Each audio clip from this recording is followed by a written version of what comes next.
Rebonjour les amis. Aujourd'hui lundi 26 août, je suis à Bratislava, arrivé depuis hier après-midi vers 5h30 à peu près. J'ai eu un petit peu de difficulté à trouver mon chemin hier malgré les indications que la propriétaire du Airbnb m'avait données. C'était de trouver où était la fameuse arrêt d'autobus. Bref, comme il n'y a pas beaucoup de gens qui parlent anglais ici et que mon tchèque, je ne le maîtrise pas vraiment. Alors donc, ça a pris un petit peu de temps, puis finalement, j'ai trouvé la place, puis bon, etc., etc. Alors, quand on voyage dans des pays comme ça, c'est ce qui arrive, le système D. Il faut qu'on se débrouille, qu'on pose des questions, etc., etc. Ça fait que finalement, je suis arrivé. C'est un petit peu loin du centre d'attraction de touristique. C'est environ à une demi-heure d'autobus, une vingtaine d'arrêts d'autobus. Mais ce matin, je suis parti et je suis retourné à la station la gare d'autobus où je suis arrivé.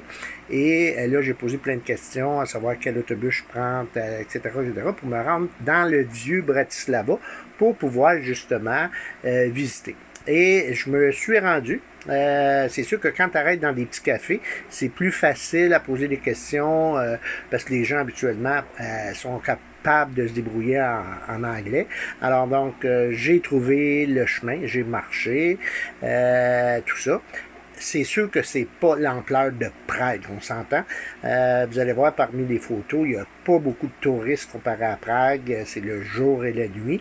Il y a pas beaucoup de choses à voir dans le centre du vieux Bratislava.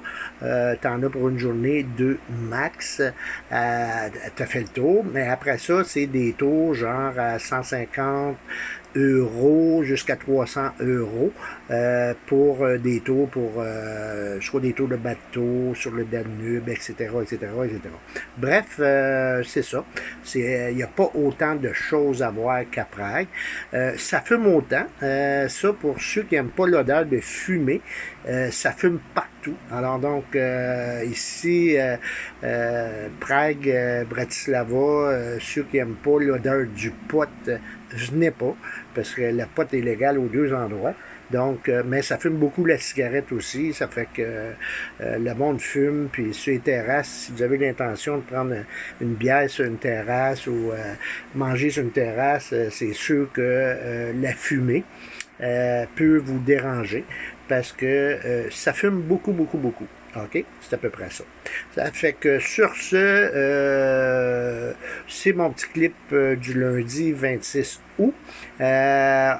On garde contact. N'oubliez pas d'aller sur YouTube, mettre le pouce en l'air, de vous abonner et on continue. OK? Bye bye.